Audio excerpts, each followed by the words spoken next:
zizenyumye bwe twali tukula byalinga bitya nzize mbabuulire ewaffe gye twakulira byali bitya ndi mwana wa kaalo.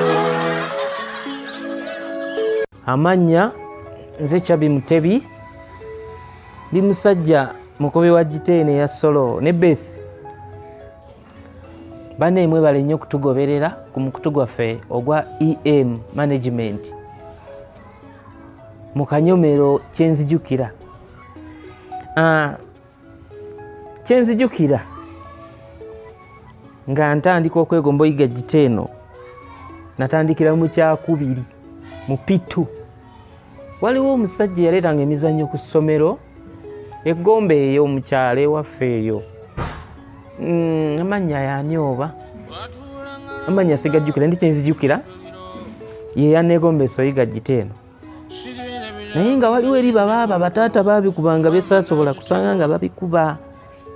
Kati nange nalabirawo nga njize naye kyenzijukira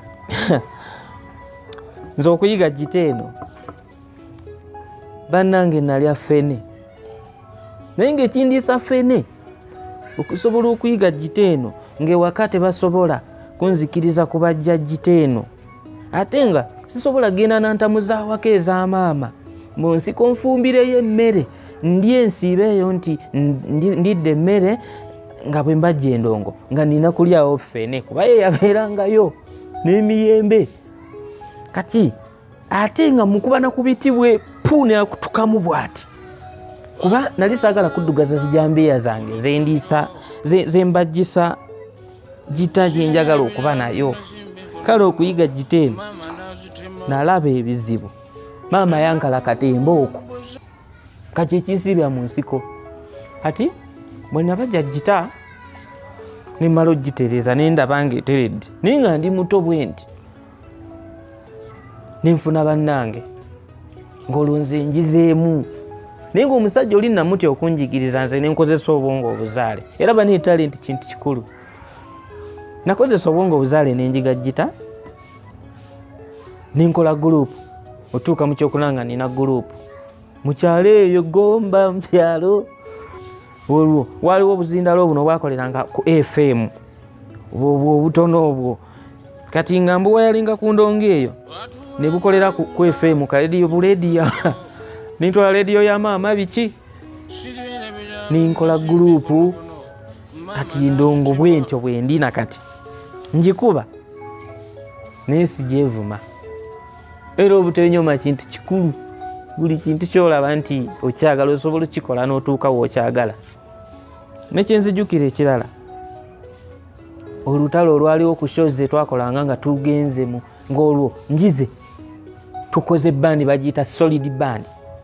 Nkubidde mu solid band eyo yo yensinze olwamu kuba eyo twagitandikaawo ng'erinnya eryo terinaana kufuuka solid kuba lya amaanyi. Nkoze ne wanava mu solid nkoleddeko mu New Eagles. Pozi ne gye natandikira mu bandi baali bagita Black Beat eyo teyasobola kugenda mu maaso olw'okuba nti kirabika era lwakuba banzijayo nekomaawo amaanyi ga Katonda. Ffe twaliko ku show Kamuli Iganga mu kisaawe.